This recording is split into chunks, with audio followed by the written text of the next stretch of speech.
and welcome to Vinyl Obsession. I'm Jennifer, and in this series, I talk about all things vinyl records, my passion for them, and my journey as a new collector. Today, I thought I'd talk about vinyl versus MP3. I know this is a common topic, and I just like to give my take on it because I might have some different things to say than other people. So let's get started. The very first iPod I ever saw was the very first iPod. It came out in 2001, and I know if you're new to this channel, you might not know, but I used to live as a younger person, I lived in like residential schools. It's a whole other story. But, so at this time in 2002, when I saw my first iPod, I was living in a residential school in Massachusetts. And I remember, I had gotten picked to work on this very special art project. They brought in an artist and we were making this giant wall, and it was really cool. We had to wear like head to toe suits for the paint, and it was like a giant painting. So we were like all in. Anyways, he had something I've never seen before. Because imagine this, I missed all of like Napster, LimeWire, the beginning of initial Wild West of MP3s, because I was like locked in placements and I didn't have access to the newest technology. I was still listening to CDs, my CD Walkman. That's all I knew. And I mean, back when I was right before MP3s came out, the only way you could really carry your music with you without carrying a whole stack of CDs was the technology that we had to burn our own CDs. I remember making CD mixes, and those were great because you could take, all the songs you liked off of albums and make these mixes. We would share them with friends. You could write on it, to so-and-so or this jam and that jam. And that to me was like out of this world. I was like, oh, it doesn't get better than this. But wait, there's more, life said. And that was the MP3. So that came about, but I kind of missed that whole initial section, like I said. So this artist, I can't remember his name, he had this gadget, and it was big, white, like bulky thing about this big, and on it he had all these songs, and there was no CD one in it. And I was like, what is that? He said, oh, that's an iPod. It's called an iPod. Oh, my goodness, because he had hundreds of songs on that thing, and he didn't have to switch out CDs. It was smaller than a CD player, and I was just like in awe. I said, what is this technology you speak of? And I just thought it was really cool. So it would be a while after that until I got into the iPod game. I continued to use CDs, and most people did. I think there was the Zune came out after that, or maybe before that. I know that was like a flop, but a lot of people I knew did have Zunes back in the day. My first MP3 player was an iPod. I believe it was like a regular iPod Classic, and it had the spinny wheel, and it had the little screen that it was like just gray, and you scrolled through the songs. It could put like 1,000 songs, maybe a little more by that time. So that was what I knew of MP3s in the beginning. And things kind of stayed the same. I mean, all the rage became the iPod, and you kept all your music on the iPod. I had one stolen from me right out of my backpack, which made me really mad. It was there 1 minute and then it was gone. So iPods were all the rage, and I really enjoyed it. I didn't see anything wrong with it. I didn't notice a decrease in quality because I was so focused on the increase in convenience. And I was also able to discover much more music because instead of buying CDs and having to see if I liked it, I could listen to the little samples on iTunes and say, oh, maybe not. Oh, this sounds cool, and download the songs. It was just an exciting time. I have no problem with MP3s. They were great. They helped me learn about a lot more bands than I normally would have listened to. They helped me branch out. And it's kind of funny because when I get to speak about vinyl, there's kind of some parallels between the advent of MP3s and the resurgence of vinyl. So I'll get to that. So I years went by, and then streaming came out, and streaming was like, oh, cool, you mean I don't have to buy all these songs and keep them on my computer or phone or iPod? I can actually just listen to them like it's the radio, but my own personal radio. And that was a cool concept. It was great. And I love streaming. I have a Spotify account, and for a long time I've been streaming. And I have music. I'm a musician myself, and I put out music on Spotify. And I can say you don't make a lot of your money back by streaming unless you're a very, very, very mainstream popular artist. Then you can make some money. But the most money I make is when people would purchase my music on Bandcamp or another site where they'd actually purchase downloads of my music. But other than that, I make fractions of pennies on the streams.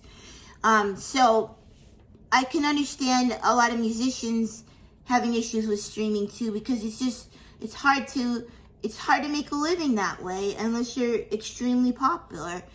But then again, you have probably more likelihood of getting discovered by people on a site like Spotify or Apple Music, because your music people are streaming it, so they don't have to risk their $1.29 on your song, and they can say, oh, let me check this out. And also, then there's the algorithm on Spotify, Apple Music. It will suggest more songs like this artist. So if they're listening to a more popular artist than me, and then the algorithm will say, oh, if you like that, you might like this artist, Jennifer Musumba, and they might give my music a chance. So there's wins on the side also. There's not all bad things about streaming. I'm an optimist, so I like to see the positive sides of things. Then came 2021, and I still don't know exactly how it got in my head, but I fell in love with vinyl records not long ago, like a few months ago. Before then, I'd seen them like an archaic, inconvenient, not quality way of listening to music. But then I started seeing people talking about vinyl, and I would see ads on Target and their vinyl sections getting bigger, not smaller. And like, what is this? This must be something. And I talked about this in my first video about how I rediscovered vinyl, because I grew up listening to that when I was a kid. My parents had records. My brothers had records. I never really owned any records. I had cassette tapes, but, I grew up listening to records. So that's my thoughts on MP3s and streaming.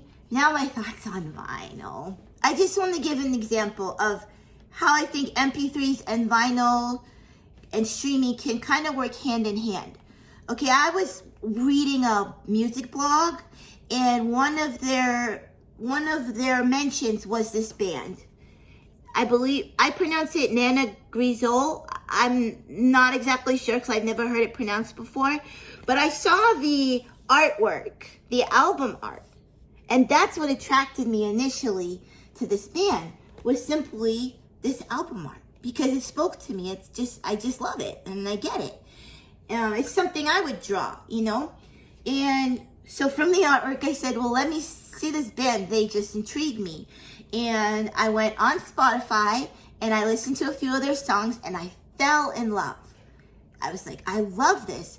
And between loving the music and also loving the artwork, vinyl was a sure option for me, because I love the majority of the songs. I knew if I put this album on, I could let it spin and just listen to all the songs. There wasn't any songs that grated my ears. And then I'd have this great tangible artwork and format. The record's actually still on my turntable. Don't worry, I haven't left it on there very long. I just turned it off to make this video. But I'm going to go back and listen to it after. So in that way, I think vinyl is wonderful, because I've heard other vinyl collectors say that artwork can attract them to a new band or artist. And like when they're digging through the bins, it's true, you'll see something that just pops in your eye, in your particular eye. And you're like, what is this? And usually I'll take out, when I'm in a record store and I see a record that intrigues me, I'll go on Spotify and listen to a few of their songs. And if I like them, I'll consider buying that record, either that date or in the future. I have my dream list of records right here. And so let me talk now about quality. I don't consider myself an audiophile at all. I am a musician. I have a very good ear for music. I can hear a lot of different things in music, but I'm really not that picky about my quality of sound. I'm never going to be one of those people that spends thousands of dollars on audio equipment, speakers, turntables, needles. I do have a good setup, and it's a great setup, and I'm happy like that. I don't think I'll ever need to expand into something. It just, the incremental amounts of improvement, I don't know, I'm just fine with. I don't mind little crackles and pops sometimes, or I just enjoy the event. I enjoy the experience of putting on a record, watching it start to spin, dropping the needle, and then sitting down. One beautiful thing about vinyl that I don't get with streaming or MP3s is that it makes me slow down. We're always moving so fast and everything's at our fingertips, and we go from TikTok video to Instagram to YouTube to streaming something, but then we turn that off and then we go do something else, and it's just constant doing different things. And then at the end of the day, you're like, what have I done today? What do I have in my hand to show for what I've done today? And a lot of times it's nothing. And I don't really care for that feeling. I like to have something tangible that I work for and create something. And vinyl records allows me to have that. Even if only I can say, well, I sat down and I listened to this album today, and I actually put it on, and I had to be present. I couldn't just have it on in the background because, well, I could, but then the record gets to the end, I need to flip it. It's just something about actually physically starting the record up, spinning it, having it run, that makes you sit back and just listen. Like, I will sit on my couch and just listen, or sit here in my office chair and spin around and just listen, or look at the artwork, or read the lyrics along while they're singing. And it really makes me slow down and stop. It makes me appreciate the music. It makes me appreciate the artist. And it makes me be present in my own life. Because I feel like I get really wrapped up in things, and I don't stop to really be present and be just quiet. And by quiet, I mean not having 5 different things bombarding me at once on my phone or on my computer. Just doing one thing. And it's okay to do just one thing. You don't have to be doing 5 different things. I remember when I was a kid growing up, in the 80s, that's what we did. We did one thing at a time. We would put a record on and just listen to it, or dance, or sing. I remember singing with my mama to Roberta Flack and Carly Simon in the living room. I remember when I would play with my games, I would just play that game. We would play Connect 4, and we were both looking at the game and concentrating. We weren't taking turns over our individual phones, playing Words with Friends, and then, it's your turn to go, and someone across the country is going when they have time to play. No, we would sit across from each other and play a game. And that's all we were doing, was playing a game. We weren't looking at our phones. We weren't doing something else. And I just kind of missed that. I made a lot of creative things as a kid. I used to write my own newspapers. I used to make little paper dolls. I built really cool Lego things before they had the sets. Just out of regular plain Legos, I used to make really cool things. All sorts of imaginative things. And I do have some nostalgia and a longing to be back in that place where I can make something physical. And vinyl is it's a vehicle for that. It's a vehicle to bring me back to that time and that mindset. And that's how I feel about the difference between streaming and vinyl. I also love to collect the feeling of collecting my favorite artists, because I only buy vinyl for my very favorite artists that I want to listen to. I'm fine to stream other artists if I just like 1 or 2 of their songs. For example, Levitating. I love that song by Dua. Oh my gosh, this is embarrassing. Dua Lipa, I think her name is.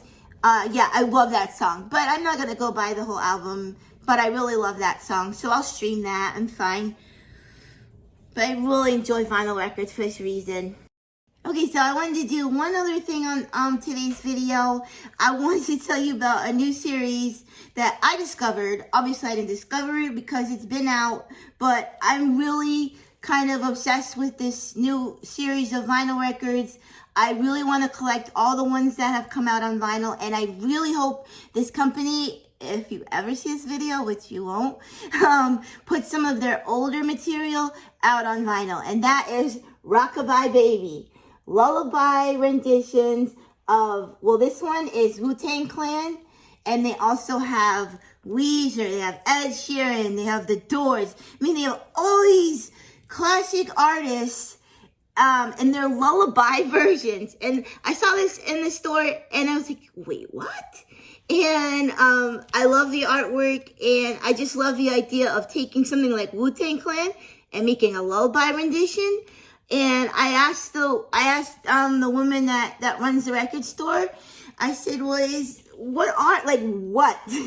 And she said, oh, that's a new series they put out sometimes on Record Store Day. They actually used to only be out on CD, she told me, and now they're starting to put some out on vinyl. So I also managed to track down the Weezer LP, which was hard to find, but I tracked it down for a decent price, and that'll be coming in as well. And so yeah, I just wanted to say this is a series that I think I'll love, because I like to put on music that's just relaxing and not always has lyrics, and this is just lullaby songs. And I just think it's a really cool concept. I think it might be great for parents who have to listen to the same kids' music over and over. At least they can listen to something they recognize and kind of not so much the same songs, and have a little fun with it. It also reminds me of, on my piano channel, I would do like piano versions of songs. I did a piano version of Gangsta's Paradise and some like Imagine Dragons songs, and I make them like pretty versions of kind of some hard-hitting songs. And I love that concept of taking something that's really rough and hard-hitting or metal or rock and roll and just stripping it down to like a piano ballad. It's a challenge. It's something different, and it just, sometimes you'll be surprised at how cool it sounds. So this kind of reminds me of what I do on my music channel, but I just love the concept. And I know I said I wasn't going to be like a collector of series, but I would like to collect a few of these. Not the ones that I wouldn't normally listen to. Like, I'm not into The Doors or some of the other ones they've done, like music I wouldn't listen to. I just don't like it. Sorry. But some of them are artists that I really know and love, and I just love their lullaby versions. I think it would be neat to have that. So I'm not going to collect all the Rockabye Babies, but if they do come out on vinyl, ones that I do like, I'm not going to lie, I'm going to probably collect them. So that's just a side note. I wanted to show you a little bit what's going on in my mind lately as far as new records and what I've got in my collection. I showed you the Nana Grisola, and that's all I picked up lately. So when I get new records, of course I will show them to you. Yeah. It's just exciting. Okay, that's it for this episode of Vinyl Obsession. Thank you so much for watching. If you're new here, consider subscribing and hitting the like button. And leave me a comment about your vinyl collection if you have one, or if you're thinking about getting one. Let me know what's going on in your mind and what you think about vinyl versus streaming and MP3. If you disagree with me, let me know in the comments too. Just please be nice about it. And yeah, this is gonna just such a fun series to do, because I can talk all about vinyl without driving my friends crazy, because I can talk to you guys who also love vinyl about it. And I like being part of this community. I hope to get even more involved with some of my favorite channels, like Channel 33 RPM, Belinda Murphy, Noble Records, The In Groove, are just a few of the ones I've been watching. There's a bunch others too. I'd like to thank them for inspiring me to learn more about vinyl, for teaching me things in an entertaining way, and just for making consistent content about vinyl that I can binge on and relax with, and just feeds my mind about something I'm seriously interested in. So thank you so much to those channels. Thank you, the viewer, for watching, and I'll see you next time.